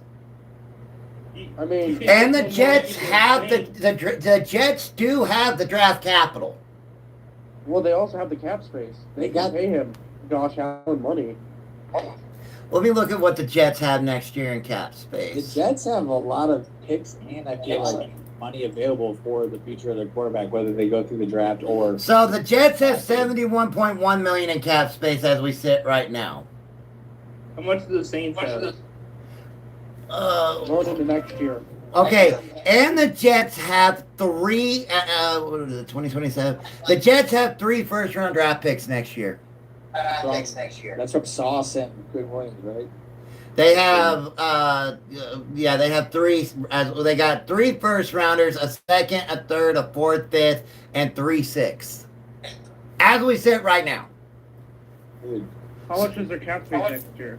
For the Jets is 71.1 million in cap space. That's for next year, right? like, That's for next year. This is for 2027. Fair. I mean, they could just work around. I have the Rams winning the North. I have the Lions North. I could see Lamar going to the Saints. Well, let's pull up what the Saints got, shall we? All right. So next year the Saints only have 2.6 million in cap space. I was gonna say, And they only have 1 first round draft. They have a first, a second, a third, a fourth, a fifth, and a sixth. Mickey Loomis does not do his budget well. No, he does not. And on top of that, I'm not giving up on Tyler Shuck yet. I think, yeah. Or I think he would. I mean, once he took over, like, what was his record? Like 5-2, or like he was surprising everyone at the tail end of the season. It did not surprise me at all. I told everybody after they drafted him going into that year, when they're like, who do you think is going to be the star rookie quarterback? Tyler Shuck. Who's that? Go look at the New Orleans Saints. And you know what everyone hated about him? Lamar goes to the Titans. No, because you got Cam Ward. Cam Ward. And Ward was the number 1 overall draft pick. You're not giving up on Cam Ward at a number 1 overall draft pick after 2 years. You're not doing that. Cam Ward. That would be horrible. Did you guys already mention there could be a possibility they fire Todd Bowles, move on from Baker, bring Lamar down to Tampa with the new coach? Well, I mean, let me look at I know that Baker's on his last year of his deal. Yeah. Todd Bowles, yes, I do believe is going to be gone from San Francisco. Or I'm saying San Francisco, Tampa Bay. They got 26.5 million in cap space next year. And their draft picks, they've got a first, a second, a third, fourth, fifth, sixth, and seventh. Yeah, and then. But the deal when I talk about the Buccaneers, it's the same thing I say with the Bills. The Dolphins.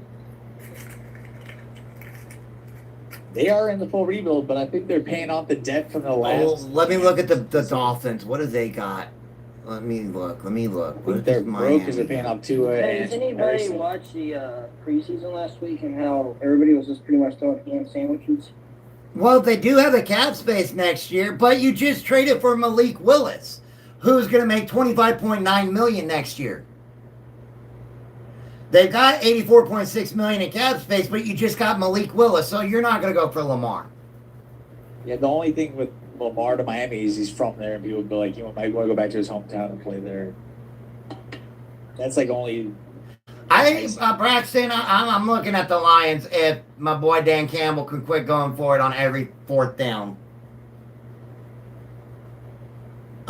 So yeah, I doubt it's going to be Miami because again, you traded for Malik Willis and you gave him a pretty big contract, and he's there until 2029. I mean, you gave him a 3-year, $67.5 million deal.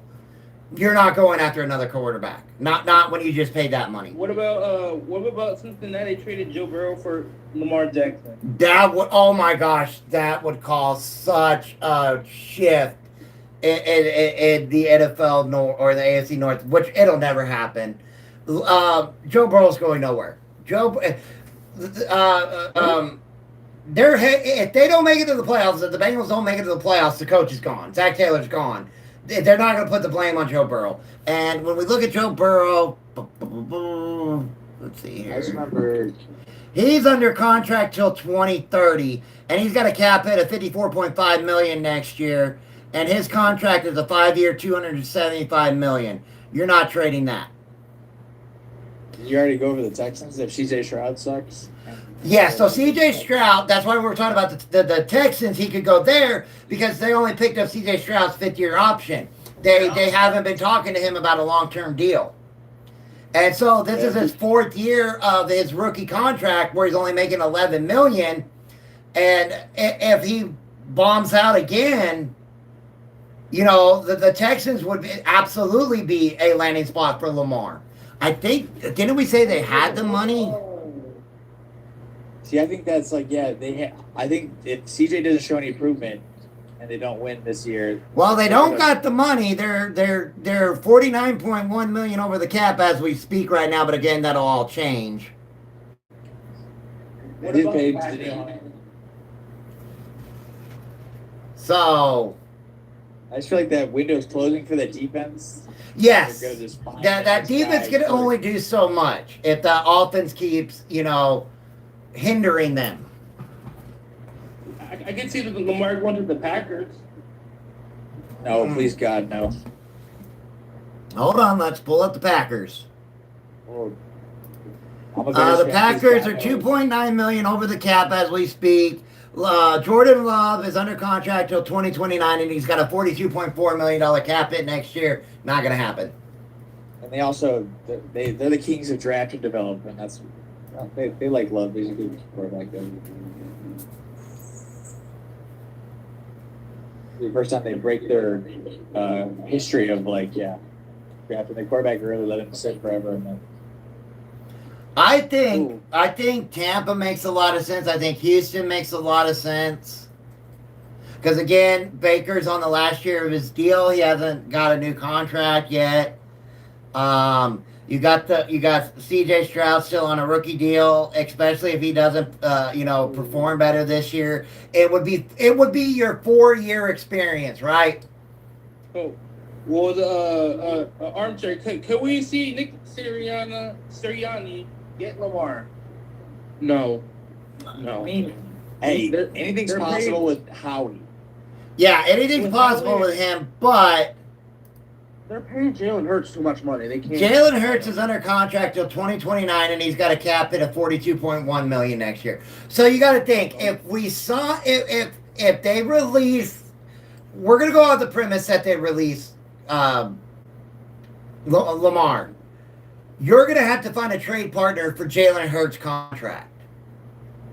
Not a lot of teams are going to willing to take that. That's the deal about these teams with quarterbacks who's got big money on them. And then again, you're also trading a quarterback who won you a Super Bowl 2 years ago. Well, here's my thing, though, Armchair. Does Jalen Hurts? I don't think he plays well in a lot of other teams' systems. I think he thrives in the system of Philadelphia because they can hide his weaknesses. I agree. mean, I agree great 100%. And stud players around him.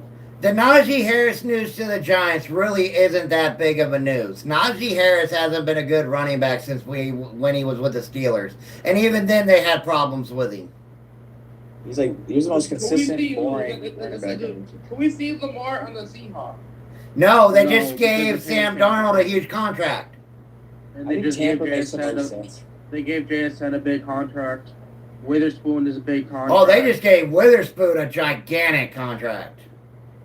Let's look at what their cap space looks like next year, shall we? Not pretty. Yeah, I'm Actually, saying- they're looks pretty good. They're $21.1 million over the cap. I mean, Sam Darnold's under contract till 2028, making 41.9.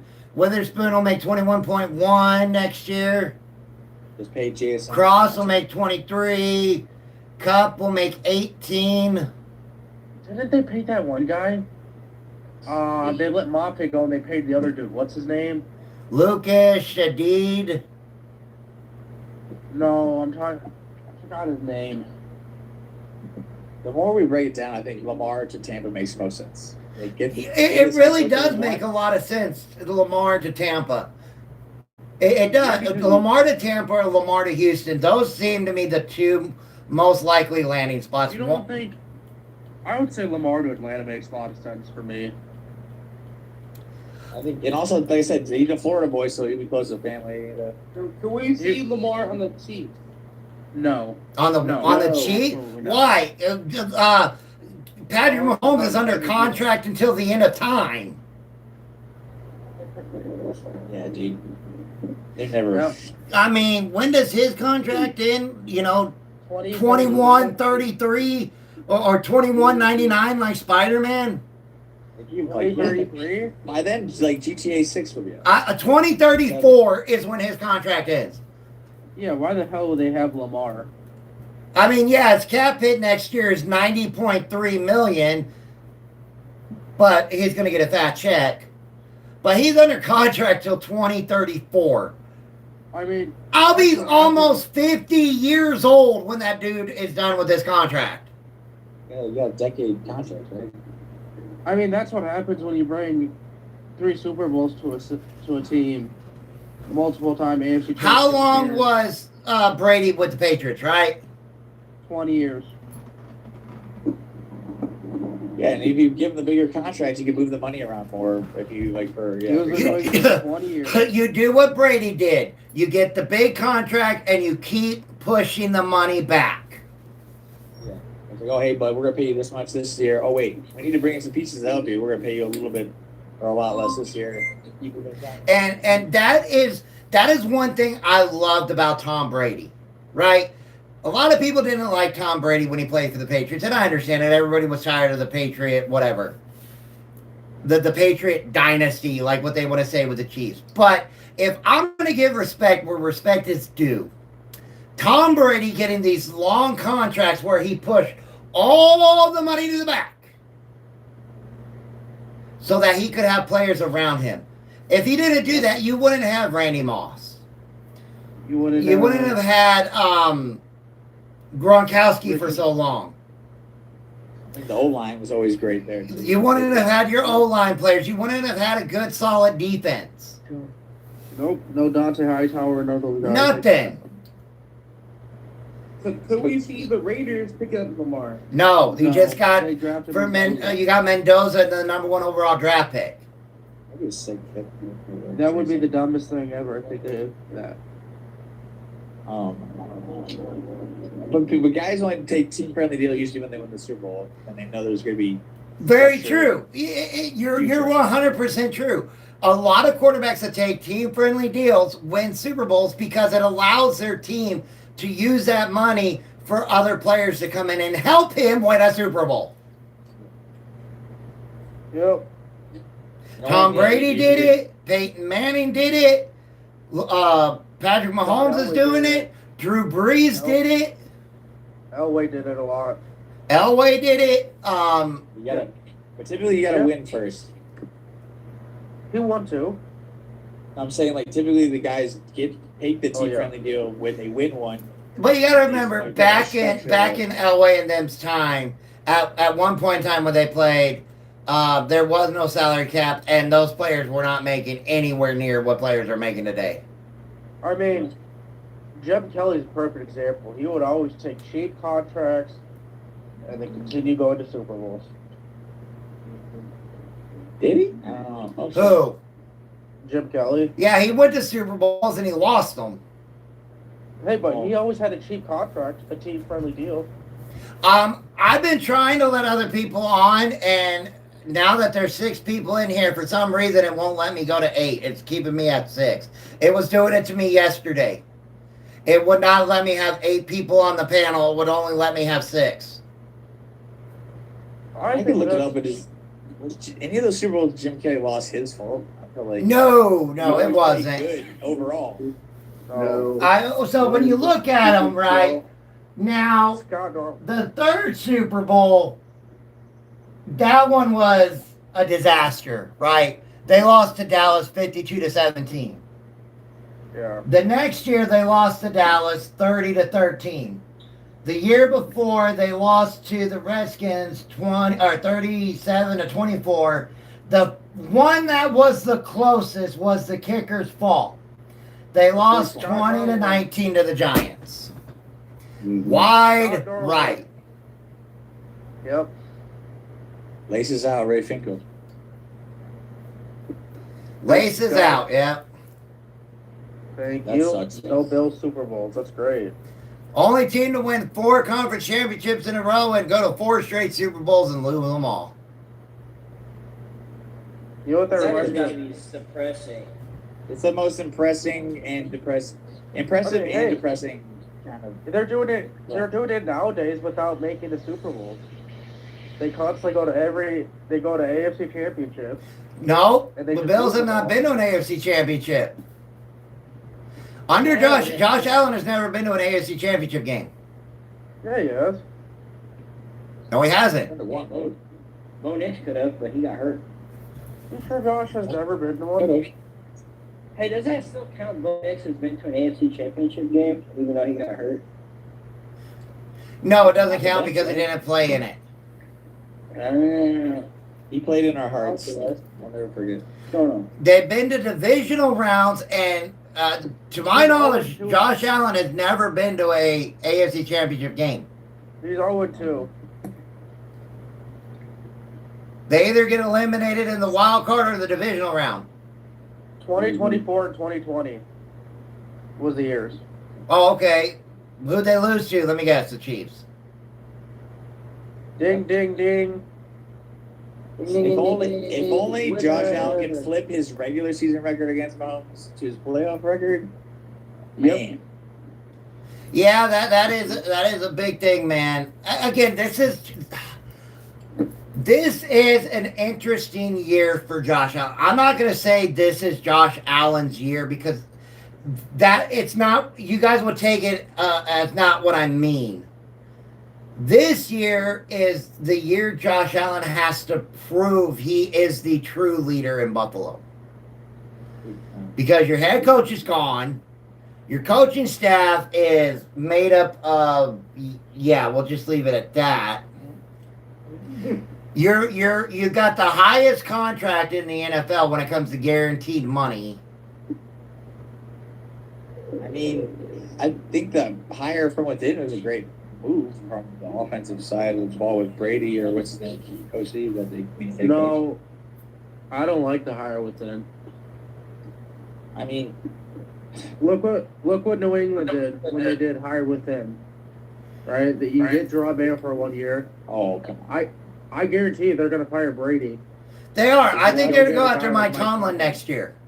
I think Mike Tomlin has a legitimate shot of being the Buffalo Bills head coach next year. I think they'll go get Mike Tomlin. They could. Who's another free agent coach? Well, if Zach Taylor gets fired from Cincinnati. I always believe that the Bills should have a defensive-minded head coach. Well, they already tried that though. That's why they're moving on to the offensive guy, right? Yeah, they need it. Yeah, No, they need an offensive-minded guy with a solid defensive coordinator. I think it's their GM just needs to help build up the defense because I don't think he's done much in the last Well, years. don't put all the blame on the GM. Put a little bit on the owner as well. Oh yeah, well the owner, we've seen that interview when they fired McDermott. Yeah, that was an absolute disaster of an interview. Yeah, it was like a senile grandpa that just like, I don't know what. It was just so weird how he's mentioning the fact that he's blaming McDermott for picking like Keon Coleman, and when it's on video of their GM being like, "We're taking him if he's available." And, Well, they already have talks on trading Keon Coleman. well, good. I mean, but it's just weird because they fired McDermott and he caught strays. Thought it was unnecessary overall, but like I said, I think the GM really what's the name in the GM in Buffalo? Like, what has he brought in? That is a problem because every time they have a good wide receiver in Buffalo, what happens? Nothing. You know, it does. He doesn't play for the team anymore. That too. Every time they get a good wide receiver in Buffalo, he ends up not playing for the team anymore. Amari Cooper. Yep. Well, So, but guys, we've been at it for 2 hours. I thank y'all for coming in again tonight on Turf Talk. We will be going over what would you do? I think Lamar could go to the Steelers. No.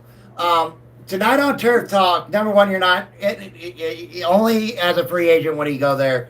But again, they got rookie quarterbacks that they really like.